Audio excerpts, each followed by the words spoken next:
Welcome to the Partnernomics Show, where industry thought leaders discuss the hottest topics in partnerships, ecosystems, and innovation. The Partnernomics Show is brought to you by IOLite Solutions, a product incubator specific to Salesforce. Now here's the host of the Partnernomics Show, Mark Brigman. Welcome back to another episode of the Partnernomics Show. It's good to be with you again today, and I have successfully recruited Mr. Antonio Caridad to jump on with us. Antonio, how you doing, man? It's good to see you again. Good, and you, Mark. Thanks for having me. Very excited. So Antonio is a Senior Director of Channel Programs at Megaport. And Antonio, if I'm not mistaken, you're in Austin. Is that correct? I am. It's very hot here right now, although we got a little bit of rain the last weekend. But yeah, I'm in Austin. Well, hopefully fall will move in at some point, but I know down in Texas, man, it's always warm, right? Well, we go from summer to winter, from winter to summer. Yeah, absolutely, man. Yeah, San Antonio and the Austin area. My wife and I love that area, and Correct. I have a lot of friends down there. So we'll definitely have to sync up next time we're in town. 100%. Let me know, man. So Antonio, tell us a little bit about how you got into this world of partnering. Tell us a little bit about your career and your path, and what's the role that you're in today, and how you jumped into that seat. That's a great question. I'm originally from Mexico City, and I worked in telecom for a while. But I came 14 years ago to the US to get my MBA. I got my MBA at the University of North Carolina. And from there, IBM hired me and threw me into the world of partnerships, right? So that was 12 years ago. And that's where I started my life in this wild journey of partnerships that I love, because you get to wear many hats and learn many things, right? And so I managed a few legacy routes to market and partner programs at IBM. Then I led a Tiger team to basically do what back then didn't have a name, but it's now tech partnerships. So a lot of integrations with marketplaces.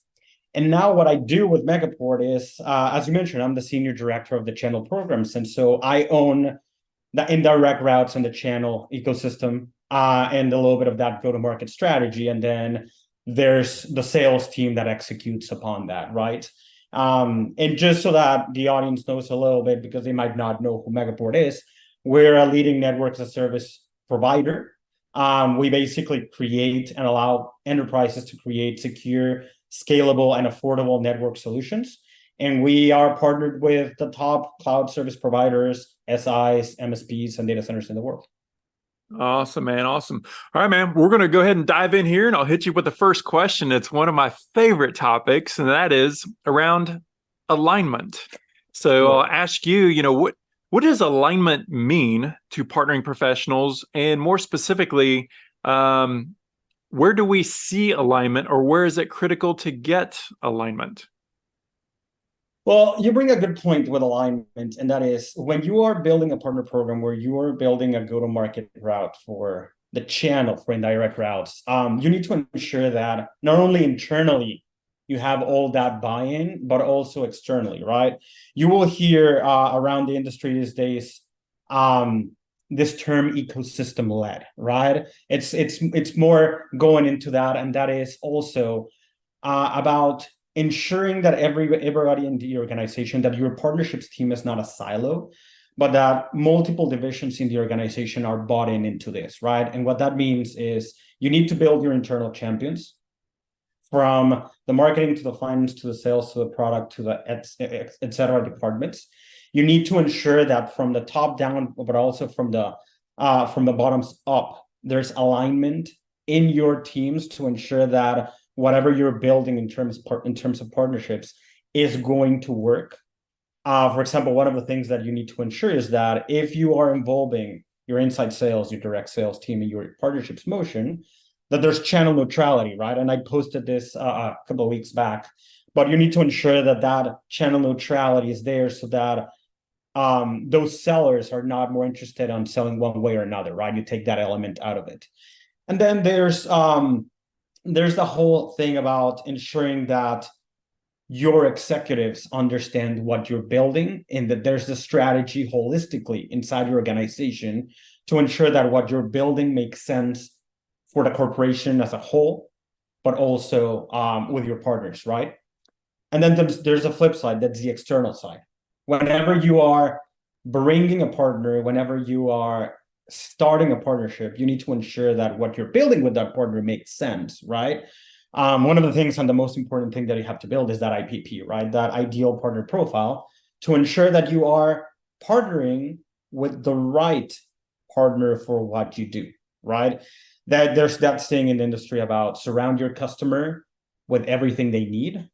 And so part of that is not only your product, but also your partner's products, right? And surround your customer to make them give them the best they can, that you can, and also for you with your partner to build that better together story that works for the customer.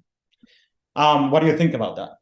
Yeah, no, I absolutely love that. What do you do if, let's say, you find yourself in a certain situation and you don't have internal alignment?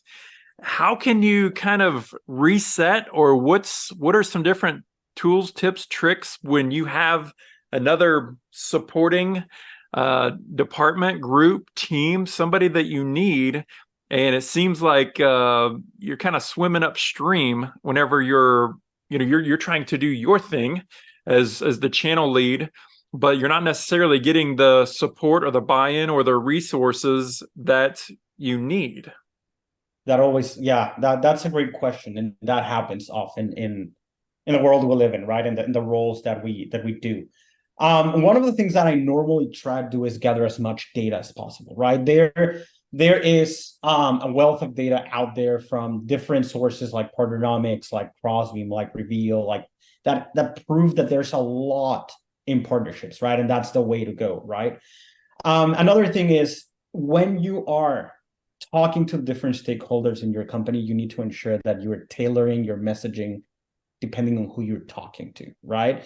The messaging that you bring to the product team is not going to work the same as a messaging that you bring to the finance team, right? So you need to approach this conversation in different ways depending on what are the trigger points and the important things for each group, right? Obviously, for a finance team, it's going to be much more data driven, right? And it's going to be more about show me the revenue and show me those quick wins rather than the long-term thing that we always hear about partnerships, right?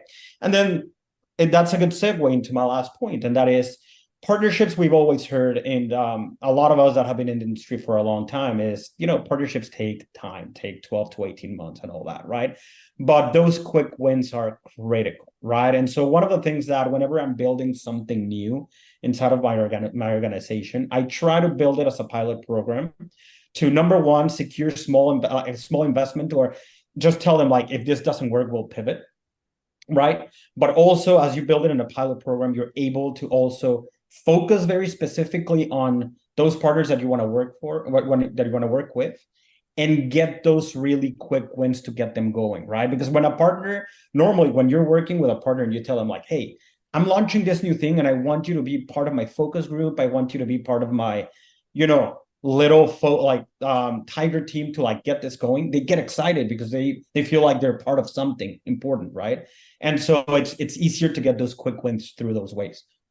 Yeah, I love that. It reminds me of the 4 Disciplines of Execution, one of my favorite books. Chris McChesney, he talks about if you want to get buy-in, you got to give people the opportunity to weigh in. Mm-hmm. And it's kind of what I heard you say is, have those conversations up front. Don't take the plan, don't take the script to finance or to marketing or to product development and set it on their desk and say, okay, here's our playbook. Here's what we're going to execute. Be much more proactive and create a plan or a pilot, as you say, like in this particular instance, but create it with them on the front end and team up to execute this thing. I think it's a lot of times where I see partnering professionals kind of fall down a little bit or kind of set themselves up already behind the 8 ball is, we want to kind of hand a script to the other teams and groups and departments to come in and support us without ever giving them an opportunity to weigh in on that. And I can certainly play against you.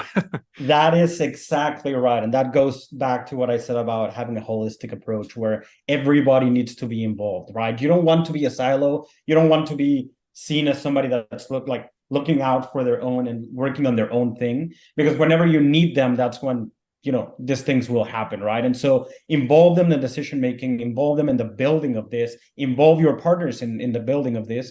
And likewise, like one of the important things about partnerships and about getting alignment is like listening to your partners, listening to your stakeholders, right?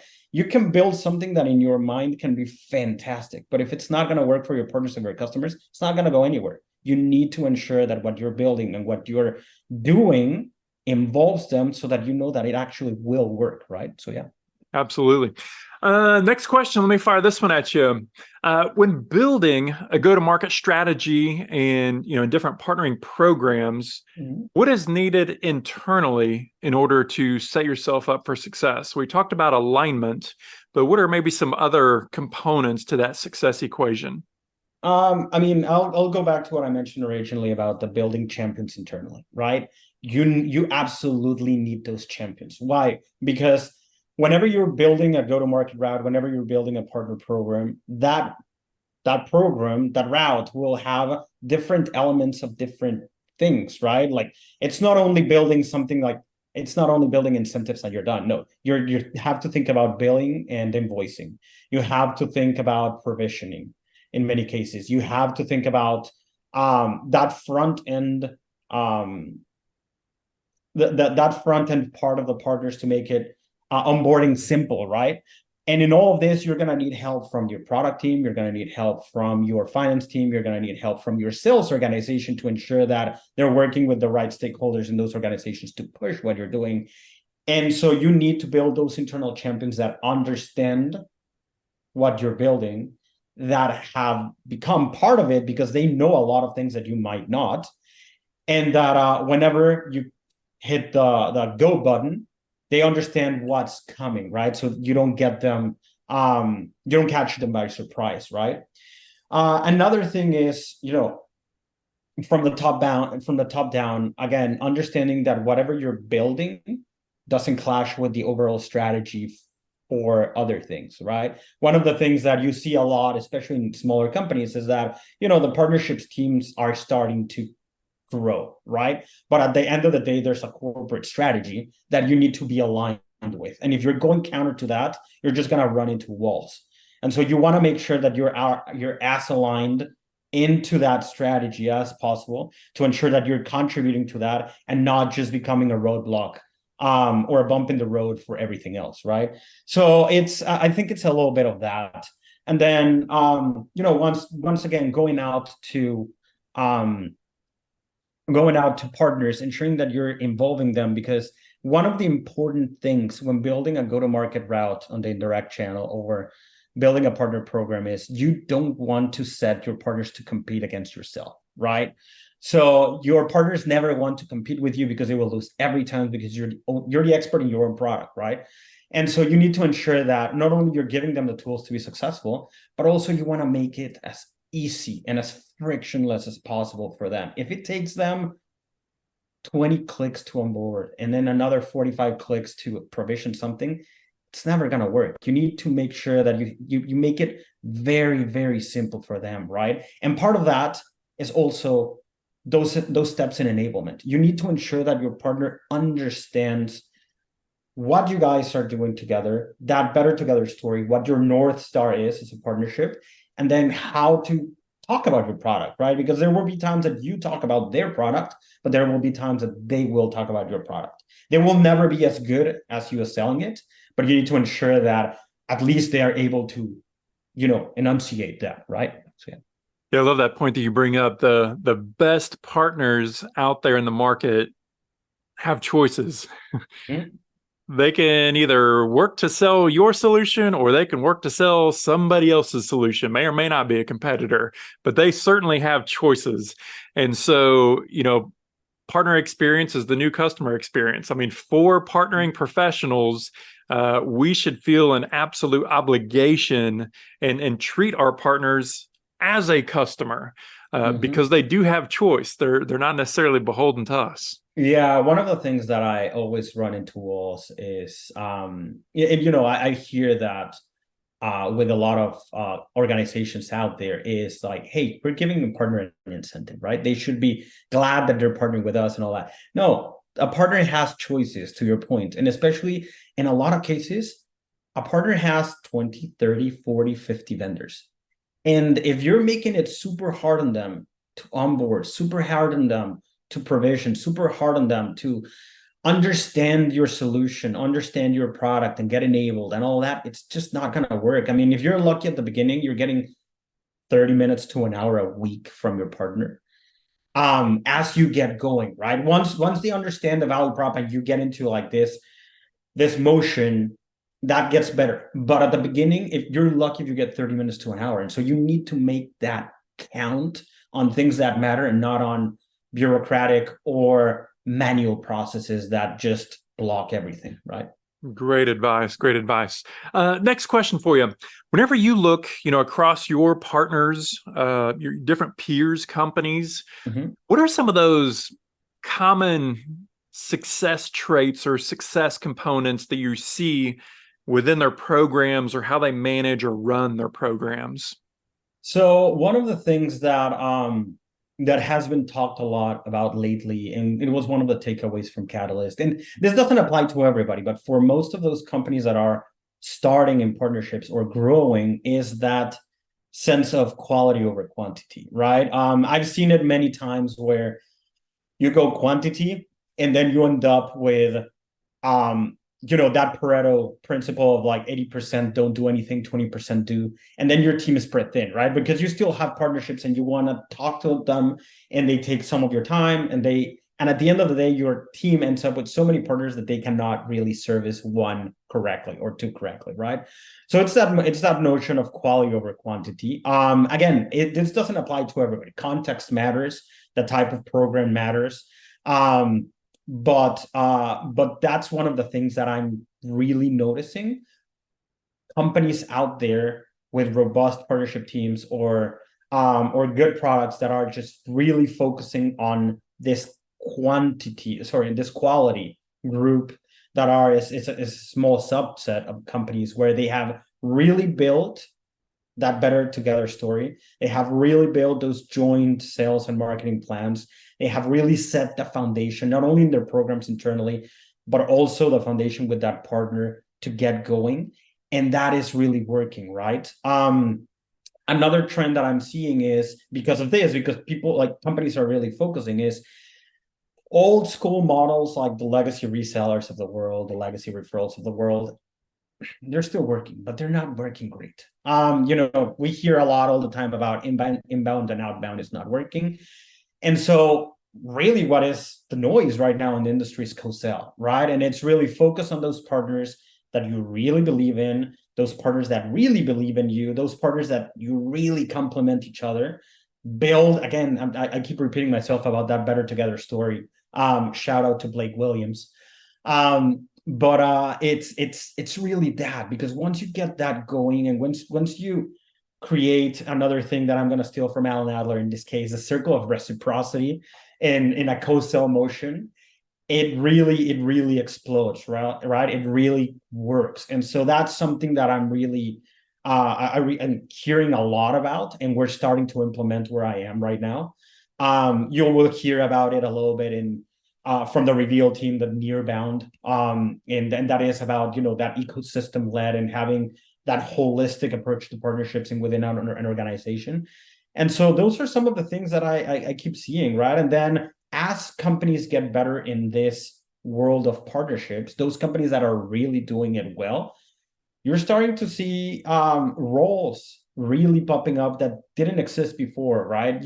You're starting to see traditional rev ops split up between rev ops and partner ops, right? So you're starting to see that trend. You're starting to see more chief partnership officers come out and get created inside of organizations, right? And so that just signals to the market that the way forward for most of us, for most of our organizations, is partnerships, right? I mean, Microsoft didn't get to where they are without partners. Exactly. 95% of their business is partners, right? So yeah. 10,000 a month, man. It's a huge number. And as you said before, it's a combination of a lot of different partners. Some kind of real high intensity, some just highly transactional, and everything in between. But they have hundreds of thousands of partners. It's certainly working for them, and obviously very important to them. I love something else that you said earlier about, you have your ideal customer. Your ideal customer, they have their solutions providers that's kind of in their ecosystem, in their sphere, and you connecting with and playing nice with those solutions. I mean, that kind of is the definition of an ecosystem, right? We talk in terms of make the easy button bigger. And so how can you combine your product, your service, your solution with what your ideal customer is buying or is on a track to buy, and kind of make that solution work with them, because they're on the track to purchase that anyway. Yeah, and on top of that, leverage your partner's trust. Like, why don't you, if a partner has already sold to a customer that you're really focusing on, that you're really talking to, and you're really interested in, and your partner has already built that trust, leverage that. I mean, there's so many stats out there that show how partnerships help you not only close faster, but close bigger. And then, leveraging this kind of networking, it's the way to go. It would be silly not to use that to your advantage, right? So. Yeah. Stephen Covey calls that, the economic engine, the great accelerator is trust and leveraging that. You mentioned earlier about a lot of these different partnering programs we have, they take 12, 18, even sometimes 24 months to have this positive ROI. What are the things that we can do to accelerate that? Definitely the relationships, definitely the trust. Yeah, to your point, if you let's say you want to sell to Coca-Cola, like I've heard it from the industry that they call these the pregnancy contracts, because they take 9 months to really just sign, and then there's the whole thing about getting going, right? But if you already have an established relationship with somebody that already built that trust with Coca-Cola, it just simplifies all that for yourself so much. Take advantage of it. Absolutely. All right, last question I've got here for you, Antonio, and that is, what recommendations do you have for either, I would say, new partnering professionals that's in this space, or maybe even for new executives, those directors and senior directors, VPs, folks in a role like yours that are building out teams? What are some resources or recommendations, suggestions that you would provide to them? Well, we talk about the importance of bringing more science, moving from art to science inside of partnering programs, and putting more processes and data, more predictable outcomes in place. What's some recommendations that you'd have? That's a great question. There are a lot of things that are happening in the industry. One of the things that I feel like I'm late to the game, but leverage communities like Partnernomics, leverage communities like partnership leaders. And I say that I'm late to the game because I joined until fairly recently both. And I found an amount of people that speak my language that are willing to help. And it's not a bad thing to ask for help, right? And there's a ridiculous amount of people out there that are extremely, extremely talented and extremely helpful and generous with their time, that are willing to help, right? There's a lot of people out there that I have followed for a while, including you, Mark, that for some time I was like, I will never get to that point, no? And then these days, I'm talking to you, I'm talking to Ellen Adler, I'm talking to Rob Rebels, and those guys are so generous with their time and have so much in their brains that are willing to help, right? So leverage those communities. I would highly, highly encourage people out there to join Partnernomics, to join partnership leaders, to join this kind of communities that are there to help, right? also there's a lot of really, really good newsletters out there that just push out information daily. Crossbeam has a great newsletter. The Reveal team through Nearbound has a really good newsletter. And then there's a lot of people on LinkedIn that are posting. I am personally starting my journey to post in LinkedIn, but there's a lot of people out there that are just giving out free advice all the time. And if you see one of those people, reach out to them, pick their brain. What's the worst that can happen? They'll say like, no, I'm too busy, right? But more likely than not, these people are going to say like, yeah, let's talk. Let's jump on a call and I'll help you with it. I'll help you with whatever you're working with. I am really, really grateful for the last few months for all the people that I have met in the industry, because it's been eye-opening. Again, I feel like I'm so late to the party, and it's been really eye-opening, right? And then at the same time, part of the advice is also there's a lot of really good courses out there. To your point, you guys have a fantastic free course right now, the Partnernomics Foundation course. And there's a lot of different things out there that are really, really, really good. And they have stats that are proving how people that are taking these courses are really helping their careers, right? And are really helping their companies. They go back and they implement all of what they learned. And it's really helping what they're doing, right? So I would say leverage all of those assets, all of that content that's out there, because there's a wealth of it. And not a lot of people, other than those of us that I'm now in this circle, take advantage of it, right? So yeah. Yeah, awesome, man. All great advice. I couldn't agree with you more. I think in years past, well, number one, man, I mean, there wasn't a lot of knowledge, books, frameworks, that stuff in place. It's really just in the last few years. Even if you look at a legacy 40-plus-year-old channel, even resources for that was limited at best. I think a lot of the big consulting companies and those sorts of people, I mean, why are they going to turn around and give the knowledge away? They want to charge you $500,000 to come in and put in a program. We truly want to democratize it. As you mentioned, I mean, a first course is absolutely free. We've spent hundreds and hundreds and hundreds of thousands of dollars building out our core courses, and we're basically giving them all away for free because we want to help people. We want to help them. No, and good for you guys. I honestly think it's a fantastic course, and what you're doing is extremely generous. And yeah, there's a lot of people out there that, again, are willing to give advice and are willing to provide mentorship. And that's the thing. In what we do, there's not a lot of people that have done partnerships for a while. More and more people are doing it now, but there's just a few that have amassed the wealth of knowledge that, for example, you have, Mark, and leverage those people. Like, take advantage of those people that are willing to mentor people, that are willing to help. You will find it so surprising how many people are willing to help. I found it extremely refreshing, because I haven't, in my career, I haven't found a group of people like all those of us that work in partnerships that is so willing to help and so willing to see others succeed. Because we know that the more we get people succeeding, the more we're getting companies to get the point and change to the way that things should be done, right? So yeah. Yeah, I've absolutely seen that as well. And it's one of many reasons that I love this world that you and I and many others work in, is partnerships. I think our DNA of being partnerships people makes us collaborative. I mean, it's just a part of kind of who this group of individuals are. And I'm really thankful for being a small piece of this big community that we have. But Antonio, thank you so much for your time. Thanks for sharing the insights, man. And you're definitely going to be getting another invite to come on the show.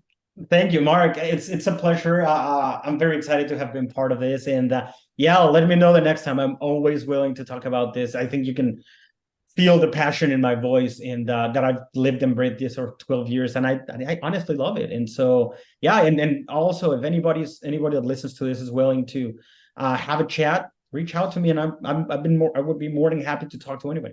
Awesome. Thanks, Antonio. Thank you, Mark. Have a good one. Thanks for joining us for this week's episode of the Partnernomics Show. Don't forget to subscribe to get the newest episodes at thepartnernomicsshow.com. Special thanks to our sponsors, Iolite. To learn more about Iolite, visit iolitepro.com. And Partnernomics, the science of partnering. To learn more about the suite of Partnernomics courses, coaching programs, and consulting services, visit partnernomics.com. See you on the next episode.